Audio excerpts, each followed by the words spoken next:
Welcome to rSlash AmITheButthole, where OP sends the cops to a wedding and gets the bride arrested. Am I the butthole for ruining my work colleague's wedding and getting them arrested? I know the title sounds bad, but hear me out. I'm a 38-year-old woman and I have two work colleagues, Mary and Adam. Both are in their late 20s, early 30s. Mary started in the company first and then she got Adam to join. They worked in different departments and Mary worked in my department. Later, Mary left the company to pursue a different career.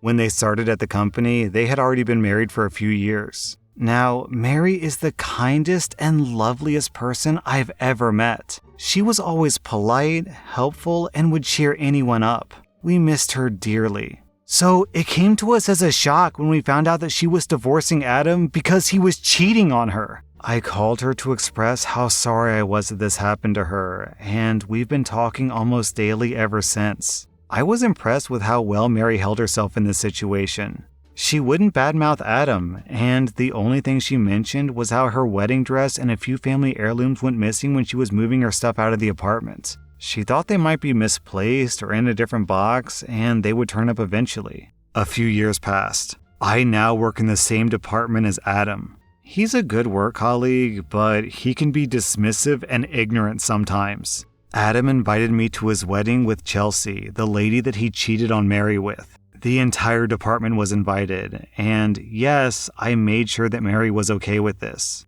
I also told her where the wedding would be. It wasn't too far from where she lived, so we could go for some drinks after if she wanted to. On the day of Adam's wedding, I noticed that Chelsea was wearing a similar dress that Mary had worn in the photos of her and Adam's wedding years ago. So, without thinking, I snapped a picture and sent it to Mary with the caption saying, "Doesn't this dress look familiar?" Mary saw the message, but she didn't respond, and about an hour later, the police showed up at the venue. I need to add that the police in our county are ruthless, and any theft is considered a criminal matter for the cops to deal with. Police asked Chelsea to take the dress and all of her jewelry off. Chelsea refused and started arguing with them, and then Adam joined in. Since they were rude to the police, they were taken to the police station. Everyone at the wedding had to leave. I tried to call Mary, but she wouldn't pick up the phone. We later found out that Chelsea was wearing Mary's wedding dress and her heirlooms. Mary spotted them in the picture that I sent to her, and she called the cops. Apparently, she had previously asked Adam if she had the missing items, and he said no, saying that he never saw them. So, after she saw the picture, she knew that Adam was lying and that he stole them.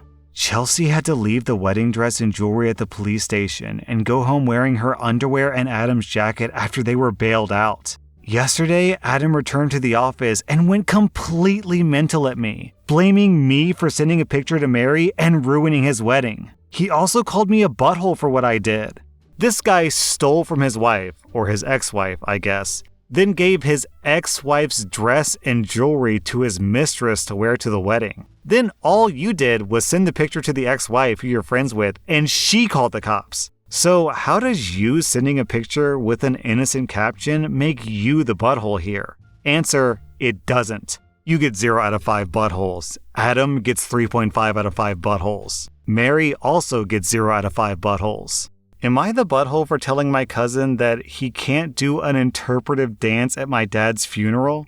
I get that this might be a no-brainer, but hear me out. My dad passed away a couple of days ago. It was a long time coming, and it was only made worse by COVID. I'm handling the funeral arrangements as I was named executor of his estate. I included my aunts and uncle in the planning process out of respect. While we were discussing the funeral, my aunt said that my cousin, who's diagnosed with Asperger's syndrome, wants to perform an interpretive dance at the church in front of the casket to bid my father farewell. I said no, absolutely not. For one, this is all happening in a church. The priest would have a stroke. Next, my cousin is not a good dancer. It's his hobby, and I'm happy that he found something that he loves, but I don't feel that my dad's funeral is the right venue to showcase his moves to Candle in the Wind. My aunt is having a fit, and my cousin is also extremely upset and has accused me of not letting him say goodbye to him in his own way. I told him that he's more than welcome to have a dance at the grave whenever he wants, but that the funeral is not that time. Another cousin told me that he was planning to record it for a YouTube video, which is a hard no.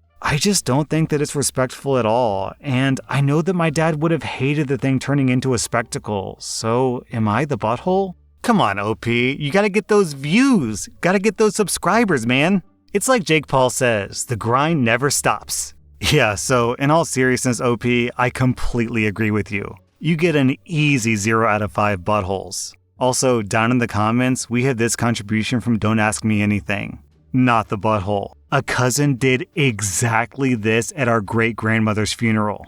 It was the most awkward effing thing that I've ever witnessed. I looked towards my siblings, and my brother had his hand over his mouth trying not to laugh. I like to think that my great-grandma would have liked that, but all of her kids looked sincerely appalled, and she pushed right on through with the literal song and dance. I will never forget that for the rest of my life. God, posts like this are why I browse Reddit. It's just so chaotic and weird and random. The actual thought of doing an interpretive dance at a funeral never even crossed my mind. But now I know. Apparently this is a thing out in the world that people do.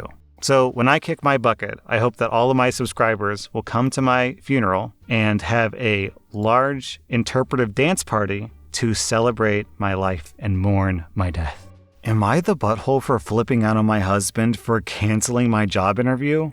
In 2019, I could no longer work because of my physical disabilities. No company wanted to hire me for the past couple of years, and my husband said that it's better that I just stay at home and not worry about working. I agreed, and my husband has become the breadwinner. But then it's like a switch flipped, because before chores were 50-50, but after I lost my job, they became 100% my responsibility. And keep in mind that I have physical disabilities. His excuse for not doing anything to help is that I stay at home 24/7. I told him that's not fair, especially since I suffer from physical discomfort. He made a deal with me and promised that everything would be 50-50 once I start working again. I told him I would find a job, and he laughed and said good luck. I remember this vividly because he made this strange laugh that I've never heard from him before. I started looking for a job again for months, but I had no luck until my friend's husband found me a potential job at a company that would let me work from home.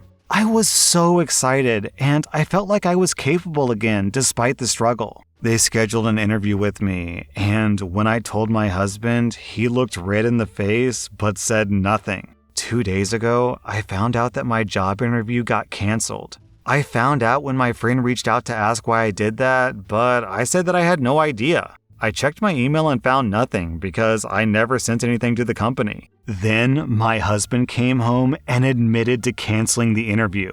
I asked why, and he said, "This job has lots of requirements, and it doesn't seem like a good fit for you. So, to spare you the heartache of being rejected, I just canceled the interview." I flipped out on him and told him that he destroyed my one and only chance at landing a job. He said that he was just feeling concerned about my well-being, and I told him that he probably didn't want me to work because he didn't want to split house chores, and he seemed offended by that. He threw a fit about how unreasonable and selfish I was to even consider a job without speaking to him first. I told him that I don't get involved in his work life. He called me horrible for accusing him of having bad intentions. Then he went out to meet his friend, probably to vent because one of them told me that my husband is looking out for me, but I was being cruel by yelling at him. He's been giving me the cold shoulder since then. Yo, what? He's also been deleting my social media accounts, claiming that they're bad for my mental health because of the negative effect that some of these platforms have. Am I the butthole for yelling at him? Okay, OP, so, Jesus. Even just like the normal story is a major red flag, your husband is being very controlling, very manipulative, just very, very, very controlling here. Then, on top of that, the guy starts deleting your social media accounts. This is classic isolating behavior. One of the cornerstones of the abuser playbook is to isolate the person you're abusing from other people. That way, they don't have a support structure, they have no one they can turn to, they forget what's not normal because the only normal becomes the one person they're around all the time, the abuser. So eventually they think the abuse is normal. For frame of reference, OP, I work full-time as a YouTuber. I work more or less 40 hours a week making content for my podcast and my YouTube channel.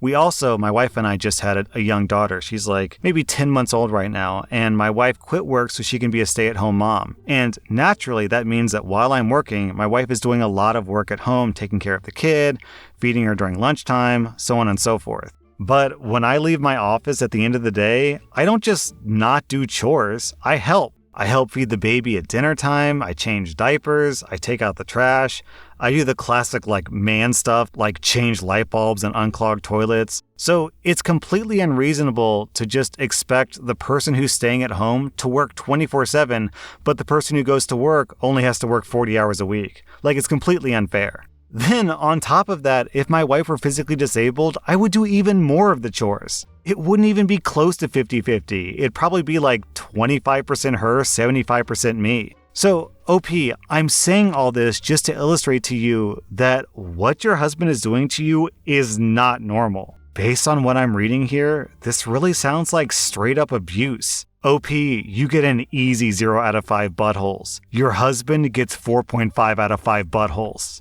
Also, I just gotta end with this one point. I skipped the first line of this post because a lot of the times people say, "Hi, this is a throwaway account because I'm worried about privacy or whatever." So when I see that line, I just skip it because it's not really relevant to the story. And so this first line is, "New account because he deleted my main." And I saw that, I just assumed she was talking about a throwaway account. But no, this person has a new account because this douchebag deleted her Reddit account. OP, seriously, run, don't walk to the nearest exit. Am I the butthole for pressing charges on a former friend for shaving my head in my sleep? For context, a relative of my friend, Gary, contracted cancer. I, a guy in my mid-20s, was sympathetic, and I even contributed $100 to a donation pool for their treatment. But Gary came to me one day and took his hat off to reveal a freshly shaven head. He told me that everyone in his family was doing it in support of his relative, and so were a lot of our mutual friends. Then he asked me to get on the bandwagon. I told him I don't want to shave my head because I like my hair. My hair is black, regularly combed, and well styled. He said that I could just get a wig or something and had actually brought his shaver kit. He was in the process of unboxing it when I told him that it wasn't happening. I don't even know this relative that he's doing this for, so I'm not doing it in the discussion. He called me a butthole and left angry. We didn't speak for a week. Then, last Saturday, I got invited to a party at another close friend's house. There, I found out that Gary had tried the same thing on several other friends, and only a couple of them actually did shave their heads. Gary wasn't at the party, so I had a blast hanging out, playing video games, and listening to rock music. But I had way too much to drink and couldn't drive home, so they said that I could just sleep upstairs. I passed out on a bed and I was blissfully asleep until I was shaken awake by another friend who told me that Gary had showed up late and they caught him shaving my head while I was passed out. I went to go look at myself in the mirror and I wanted to scream like I was in a horror movie. Gary even shaved off one of my eyebrows. Gary was still there, acting proud of himself, saying, "Now you're gonna have to shave off the rest, just like me, lol." I was furious and called the cops. When they got there, Gary fully admitted to what he had done to me and even said that he was justified. The police didn't seem to think so, as this is classified as a form of assault. They asked me if I wanted to press charges, and the first words out of my mouth were, "Hell yes." Gary cussed me out while they took him away in cuffs. I tried getting my hair restyled into something presentable, but there was no saving it, so now I'm bald too. Now a bunch of Gary's family is telling me to drop the charges because Gary was off his medication and didn't mean to do it. I was like, WTF, because I never even knew that he was on meds in the first place. But I still refuse to drop the charges. It's gonna take months to grow my hair back the way that it was. But all the calls and messages from Gary's relatives are starting to get to me. Just about everyone else in our friend group has cut Gary out, and they say that I'm doing the right thing by not dropping the charges, so I'm divided. Am I the butthole for pressing charges on a former friend for shaving my head in my sleep? So I feel like the story, the details, it's all kind of irrelevant. You could replace shaving your hair with pretty much anything. Am I the butthole for pressing charges on someone who did blank to me in my sleep? Well, the pressing charges would imply that it's illegal, so if it's illegal, then it's automatically wrong, right? So regardless of what the thing is, the fact that he did it to you while you were asleep and you couldn't consent to it automatically makes him the butthole and you the victim. Also, I'm not 100% certain on this, but I think that calling someone up and telling them to drop charges, is that illegal? It feels like it might be illegal. I know witness intimidation is a thing. I don't know, but in any event, OP, you get 0 out of 5 buttholes. Gary gets 2.5 out of 5 buttholes. I had a similar thing happen to me the first night that I discovered Mike's Hard Lemonade, because they taste like lemonade. So I didn't realize that they were as alcoholic as a beer. I figured they were less alcoholic because they just tasted like sweet lemonade. So I was downing those things left and right, and I got completely blackout drunk, the drunkest I've ever gotten in my entire life. And I ended up passing out in like a coat closet or something. And when I woke up, I found out that some dude who I didn't even know at the party, I spoke no words to him. I found out that he had like gotten a Sharpie and written all over my drunken, passed out body. And it felt awful. It felt I did not like the feeling. It shouldn't happen to me. It shouldn't happen to anyone. It's like, dude, what right do you have to do anything to someone else's body without their consent? Like, this is basic how to be a good human being 101. And that was just Sharpie, let alone getting your hair shaved off. So what happened to me was not nearly as bad as what happened to you. So if I could press charges on that dude at the party who drew on me, I would, but I don't think that's illegal, for one, and for two, I have no idea what the dude's name is. So whoever you are, dude, who drew Sharpie on rSlash like, what would it have been, like 12 years ago? Screw you, dude. That was rSlash AmITheButthole, and if you like this content, check out my podcast where I publish the exact same episodes. Also, hit that subscribe button because I put out new Reddit videos every single day.